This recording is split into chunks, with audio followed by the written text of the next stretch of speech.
Hello students, I hope that you're doing perfectly well. This is the 12th lecture of the certification course in which we're going to start with the concept of discharge of contract. So this concept, discharge of contract, can be broadly categorized under discharge of contract by performance, discharge of contract by agreement, discharge of contract by impossibility of performance, and discharge of contract by breach. So we're going to start with the discharge of contract by performance in this lecture, which is going to continue. This particular section, discharge of contract, is going to have many subparts. And there's another thing that I need to bring to your attention, that the sections that we have discussed so far, we have thoroughly discussed them because of the needs of PCSG examination among other law competitive exams.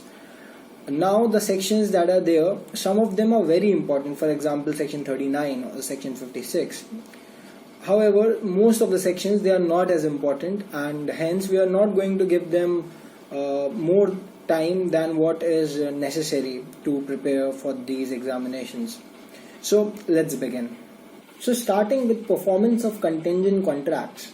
The expression contingent contracts is defined in section 31 of the Contract Act, and it says a contingent contract is a contract to do or not to do something if some event collateral to such contract does or does not happen.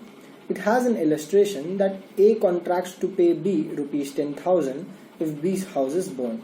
This is a contingent contract. So when we are talking about the idea of contingent contract, we must differentiate it from that of conditional contract. So what is a conditional contract? It is sort of a conditional contract and the condition is of uncertain nature. That is what a contingent contract is, that it is sort of a conditional contract and the condition here is of uncertain nature. So a contract which is subject to a certain or an absolute type of condition cannot be regarded as a contingent contract. That is the basic distinction. For example, a contract to pay a sum of money on the expiry of a term, on the expiry of a time, or on the death of a person is not a contingent contract because these events are of a certain nature. At the same time, the time or the person in question will definitely expire and the money will become payable. So when the condition is of uncertain nature, then only the contract can be regarded as truly contingent. For example, a contract to pay a sum of money on the destruction of premises by fire is a contingent contract, for that contingency may or may not happen. And it is from this point of view that it has been held in the case of Chandulal Harji Vandas versus CIT that all contracts of insurance are contingent contracts.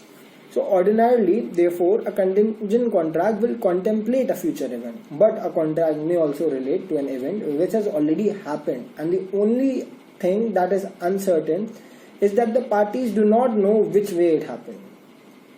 So speaking of insurance contracts, as we were just now, there was a question asked in UPPCG examination of 2012 which said a contract of life insurance, the performance of which depends upon a future event, falls under the category of, and as we just noticed, it is a contingent contract.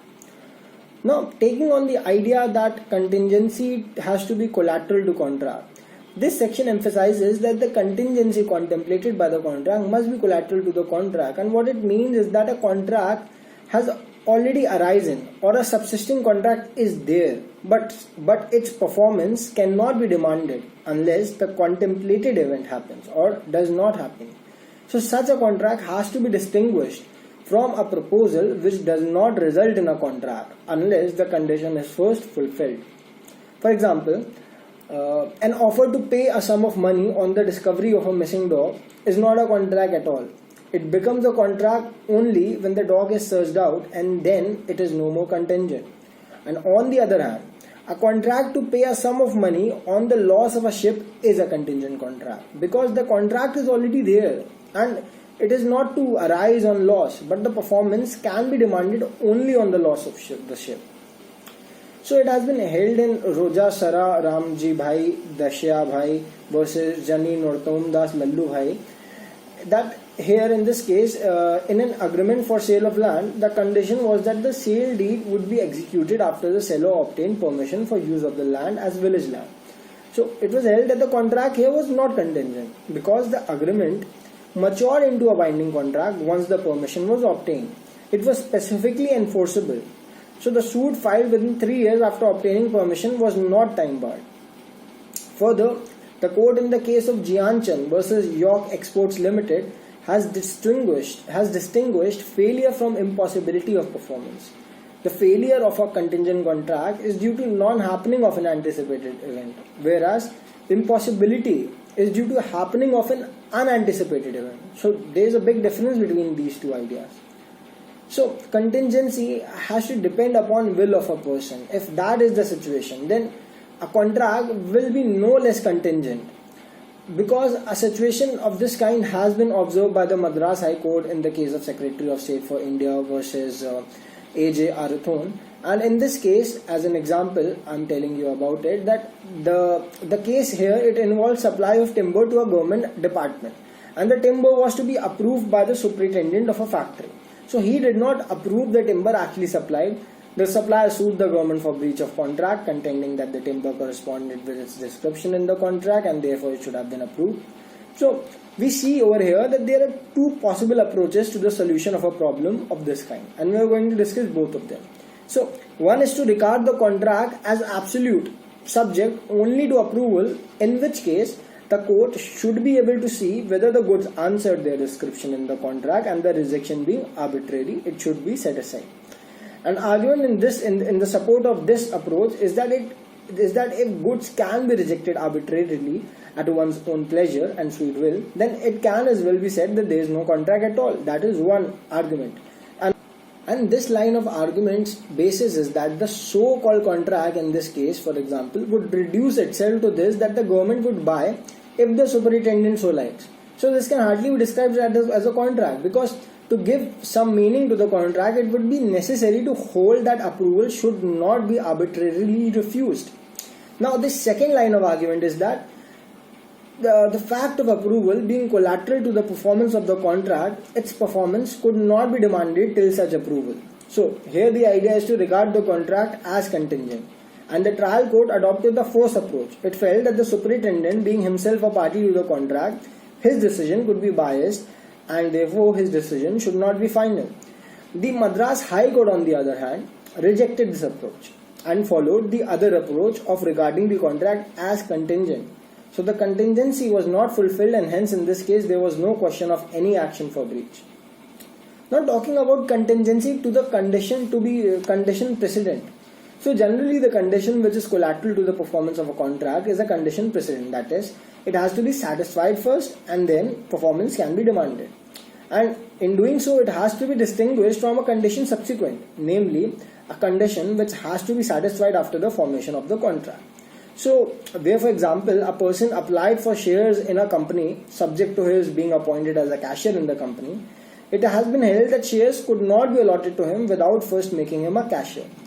Now on the other hand, and try to differentiate it in your mind, where the application for shares was subject to the condition that the applicant would pay nothing until the company paid dividends. Here the contract was held to be not a contingent contract. A valid contract had arisen already, and it was only the payment under it which was deferred to the fulfillment of a condition. Similarly, where a valid contract has arisen but is liable to be defeated on the happening of some subsequent event, even then it will not be a contingent contract. So where, for example, certain land is sold subject to a condition of repurchase on the happening of some event, it is not a contingent contract. We have the case law of Ramzan versus Hosseini, where the Supreme Court has laid down that a contract stipulating that on the day of the redemption of the mortgaged house by the plaintiff, the defendant would execute a sale deed of the house in favor of the plaintiff is a typical illustration of a contingent contract within the meaning of section 31. Now, coming to section 32, that is where enforcement depends upon happening of an event. So it says enforcement of contracts contingent on an event happening. Contingent contracts to do or not to do anything if an uncertain future event happens cannot be enforced by law unless and until that event has happened. And if the event becomes impossible, such contracts become void. It has three illustrations. A makes a contract with B to buy B's horse if A survives C. This contract cannot be enforced by law unless and until C dies in A's lifetime. Illustration B says A makes a contract with B to sell a horse to B at a specified price if C, to whom the horse has been offered, refuses to buy him. The contract cannot be enforced by law unless and until C refuses to buy the horse. Illustration C. A contracts to pay B a sum of money when B marries C. C dies without being married to B. The contract becomes void. On that note, before we continue with the discussion on this section, there has been a question in UPPCJ 2015 which said A contracts to B rupees 10,000 if B's house is burned. The contract is, so after going through this particular section, I'm sure you can say that the contract here was contingent. Now, talking about this section, it lays down two basic principles. First, a contract to do an act on the happening of a future uncertain condition cannot be enforced unless and until that event happens. And second, if the happening of that event has become impossible, the contract becomes void. The illustrations appended to the section clarify both the principles, and as we just read these illustrations, I'm sure that you would relate to the same. Further, a question has been asked both in UPPCJ 2003 and UPPCJ 2013, which said, a contingent contract dependent on the happening of future uncertain event can be enforced when the event happens. That is like completing the sentence of the very section itself. So, it has been held in Jethalal C Thakkar versus R.N. Kapoor that an option to buy shares of a bank if and when the bank is converted into a financial corporation is a contingent contract of this kind, namely, which is to be performed on the happening of a future uncertain event. Further, in the case of Nand Kishore Lalbhai Mehta versus New Era Fabrics P Limited, where a contract for the sale of land with a factory was to be performed only if the labor unions agreed to the sale, and further, if the change of land use was approved by the appropriate authority. Here, none of these contingencies could be fulfilled because neither there was approval by the labor unions nor by the relevant authority. So the contract was accordingly not allowed to be enforced against the seller. The contract would also not be enforceable where the event does not happen in the way contemplated by the contract.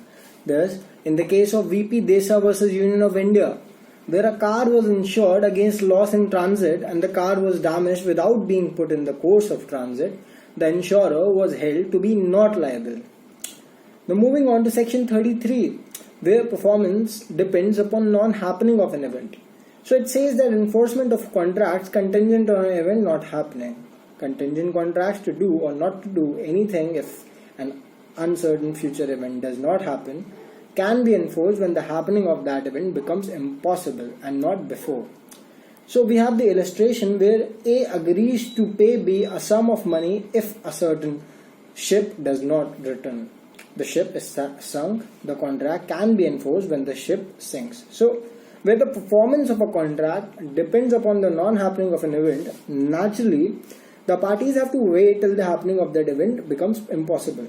And when such circumstances come to pass that show that the event can no more happen, then only the performance of the contract can be demanded. So as seen in the case of Jianchin versus Gopala, an agreement to sell land provided that the earnest money would be returned in case the land is notified for acquisition. Unknown to the parties, the land was already under notification. So here the contract became impossible of performance and therefore void on declaration under section 6 of the Land Acquisition Act. Now, events linked with human conduct, that is section 34. When we read it, we realize that it says when event on which contract is contingent to be impossible, if it is the future conduct of a living person. So if the future on which a conduct is contingent, contract is contingent is the way in which a person will act at an unspecified time, then the event shall be considered to become impossible when such event does anything which renders it impossible that he should so act within any definite time or otherwise than under further contingencies. So it has the illustration where A agrees to pay B a sum of money if B marries C. C marries D. So the marriage of B to C must now be considered impossible, although it is possible that D may die and that C may afterwards marry B. So when the event for which the parties are waiting is linked with the future conduct of a person, that is to say, where the contract is enforceable if a certain person is to act in a certain way, then the event shall be considered to have become impossible if that person does something which makes it impossible that he should act in that way in any definite time or without further contingencies being fulfilled. For example, in the case of Frost versus Knight, the defendant promised to marry the plaintiff on the death of his father. While the father was still alive, he married another woman. Here, it was held that it had become impossible that he should marry the plaintiff, and she was entitled here to sue him for the breach of the contract. Now, section 35, it says when contracts become void, which are contingent on happening of specified event within fixed time, contingent contracts to do or not to do anything if a specified uncertain event happens within a fixed time become void if, at the end of the expiration of the time fixed, such event has not happened, or if, before the time fixed, such event becomes impossible. So when contracts may be enforced which are contingent on specified event not happening within fixed time, contingent contracts to do or not to do anything if a specified uncertain event does not happen within a fixed time may be enforced by law when the time fixed has expired and such event has not happened, or before the time fixed has expired if it becomes certain that such event will not happen. So it has illustrations, two illustrations in fact. Number one, it says A promises to pay B a sum of money if a certain ship returns within a year. The contract may be enforced if the ship returns within the year and becomes void if the ship is burnt within the year. Illustration B. A promises to pay B a sum of money if a certain ship does not return within a year. The contract may be enforced if the ship does not return within the year or is burned within the year. Now, a question was asked in UP PCSJ 2016, a mains question. It said, A contracts to pay rupees 10,000 to B if B's house is burnt. House of B is burnt, can B recover rupees 10,000 from A? Is it a wagering agreement? Now, this was an interesting question because it confused some of the students between wagering agreement and contingent contract. So, we see that this present problem is based on the illustration A of section 35, as you must have recalled when I read it. Now, in this problem, A contracts to pay rupees 10,000 to B if B's house is burnt. House of B is burnt. Thus, B can recover rupees 10,000 from A. And talking about the question whether it's a wagering agreement, it is not a wagering contract because there are no mutual chances of gain and loss. As you must remember, we just dealt in the last lecture that there need to be mutual chances of gain and loss, and in this case there is no mutual chance of gain and loss, which is one of the essentials of a wagering contract. Now, section 36, it says that agreements contingent on impossible events void. Contingent agreements to do or not to do anything if an impossible event happens are void whether the impossibility of the event is known or not to the parties to the agreement at the time when it is made. So it has two illustrations. Number one, A agrees to pay rupees 10,000 to B if A agrees to pay rupees 1,000 to B if two straight lines should enclose a space. The agreement is void. Illustration B, A agrees to pay rupees 1,000 to B if B will marry his daughter C, and here C was dead at the time of the agreement, so the agreement is naturally void. Now, these two sections with their illustrations I feel are self-explanatory, and hence we would move on to the performance of contracts. So, starting with contracts that must be performed, that is section 37 itself, which lays down the obligation to perform, proceed as follows. Obligation of parties to contracts. The parties to a contract must either perform or offer to perform their respective promises unless such performance is dispensed with or excused under the provisions of this Act or of any other law. Promises bind the representative of the promisers in case of the death of such promisers before performance unless a contrary intention appears from the contract. So it has two illustrations. Number one, A promises to deliver goods to B on a certain day on payment of rupees 1,000. A died before that day. A's representatives are bound to deliver the goods to B, and B is bound to pay rupees 1,000 to A's representatives. Illustration B. A promises to paint a picture for B by a certain day at a certain price. A dies before the day. The contract cannot be enforced either by A's representatives or by B. Now, talking about obligation of parties to perform, we have the authority of M. Kamalakanan versus M. Manikanandan, where the buyer of property retained some money so as to compel the seller to perform certain obligations like evicting tenants and handing over vacant possession. The relevant document here revealed that the transaction was to be a sale with consensus ad idem. So, the court said that non-payment of a part of the sale consideration could not give a cut at the very root of the contract since it was a concluded contract. Now, talking about submission of tender is being proposal. So, when a tender is submitted in response to an invitation, it is a proposal and not a contract, and thus it requires to be accepted. So, in Great Eastern Energy Corporation Limited versus Jan Irrigation System Limited, the validity of the tender as specified in the tender itself was 4 months, and naturally no acceptance could be made after expiry of such period. The forfeiture of the security deposit amount by accepting the tender after validity period and failure of performance by tenderer was held to be not proper. Now, talking about promises binding representatives. So the proviso to the section says that a promise binds the representatives of the promisers in case of his death unless a contrary intention appears from the contract. So the Cuttack High Court in the case of Basanti Bai versus Prafulla Kumar Rotre came to the conclusion that this principle would apply even if the promiser has left behind no legal heir. The court said, if the contract is legal and enforceable, then even if one of the parties to the contract dies leaving no heir, the persons who acquired interest over the subject matter of the contract through that deceased party would be bound by the contract, and specific performance can be enforced against such persons. However, this legal proposition in no way helped the appellant in this case, as she had failed to establish the existence of the alleged agreement. Now, talking about clauses for renewal, in the case of Hardesh Ores Limited versus Heed and Co., a contract contained a clause for renewal. The party having the right to do so under the contract invoked the renewal clause. The other party refused to accept renewal, and the Supreme Court said that the best course for the party was to get the right of renewal declared and enforced by a court of law, or to get a declaration that the agreement stood renewed as contemplated by the renewal clause. Now, lastly, Section 37 also talks about assignment of contracts.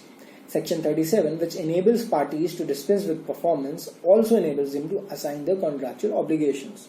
An assignment here means transfer of contractual rights or liability by a person to the contract to some other person who is not a party. Now, assignment of liabilities, as held in Robson and Sharp versus Drummond, is an important principle. Affecting assignments is that the burden of or liability under a contract cannot be assigned. So, the promisor has the right to insist that performance shall be the responsibility of the promisee. The promisor may have contracted with him by reason of the personal confidence which he reposed in him, and therefore the promisor can object to the contract being performed by any other person. And this is more particularly true of cases in which the engagement is of personal nature, such as the engagement to sing or to paint. In such cases, there is no question of vicarious performance. But in other cases, it should not matter to the promisor whether the performance is offered by the promisee himself or by someone else acting for him, provided, of course, that the promisee is responsible for the performance by his agent. Now, we also need to talk about assignment of rights when we're talking about assignment of contracts.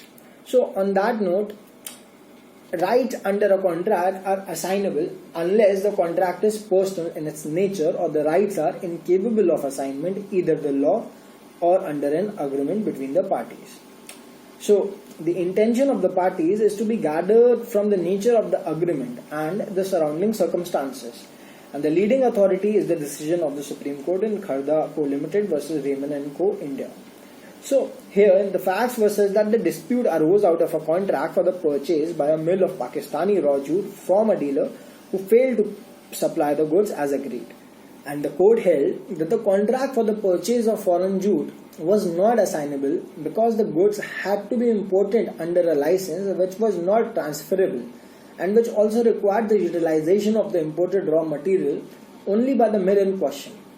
The only other question was whether the dealer could assign his right to the price on delivery of the goods. So on that the court conceded that ordinarily there is nothing personal about a contract for the sale of goods. The court further pointed out that it is a settled law that an arbitration clause does not take away the right of a party to assign if it is otherwise assignable.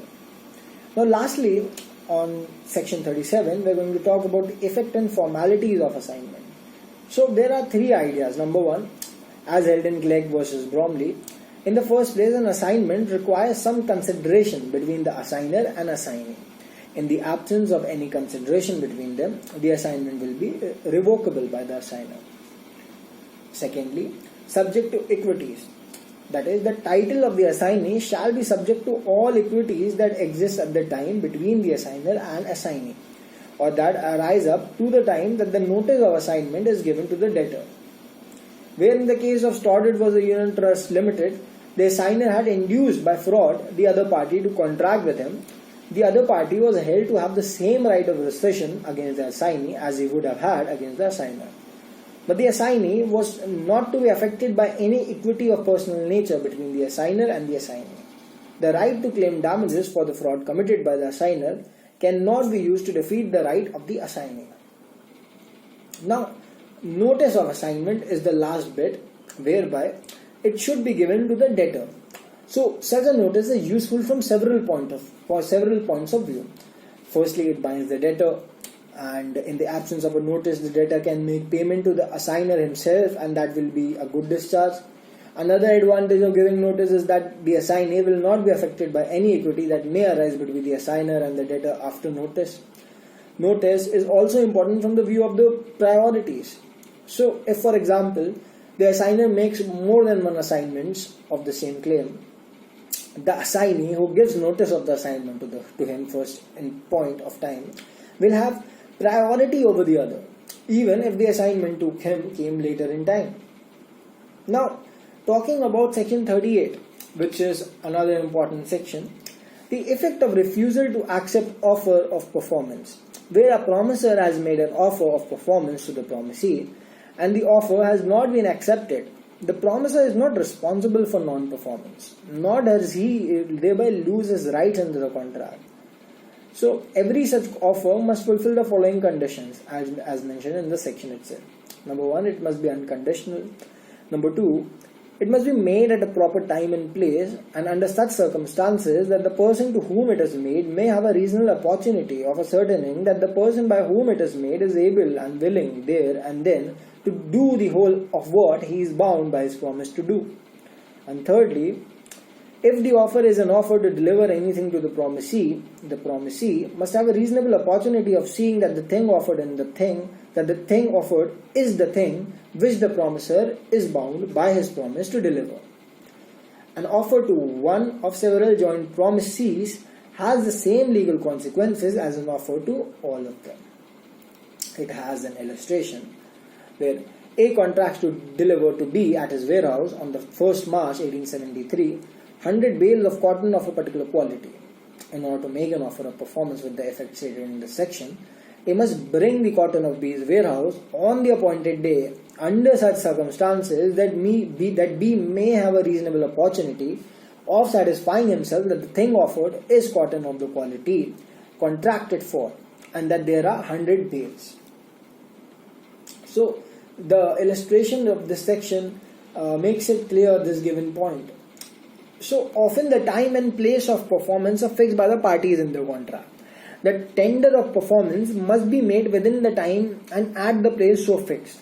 If it is so made, the promisor is under no further responsibility if the tender is not accepted. And this was established in the case of Starter versus McDonald, whereby the defendant bought of the plaintiff 10 tons of linseed oil to be delivered within the last 14 days of the month of March. The plaintiff tendered on the last of the 14 days at 9 o'clock at night, and the plaintiff and the defendant refused to accept owing to the lateness of the hour. So, here he was held liable for the breach as the jury found that though the hour was unreasonable, yet there was time for the defendant to have taken in and weighed the goods before midnight. He should therefore have accepted the tender, and then no doubt the contract would have been literally performed. In the case of an obligation to pay a debt, it has been held in Dixon versus Clark that the mere fact that the payment was tendered and refused does not discharge the debtor from his liability to pay the debt. And this principle of old standing has been endorsed by the Supreme Court in the case of Vidyavati versus Devidas. Here, the debtor had the right on paying back his loan to recover vacant possession of his promises, and his tender having been refused, the court held that he was not discharged from his obligation to pay before he could recover his possession. That's it for this lecture, students. In the next lecture, we would continue with by whom contracts must be performed. We will discuss section 39, that is anticipatory breach, when we discuss discharge by breach along with damages. Take care. Thank you.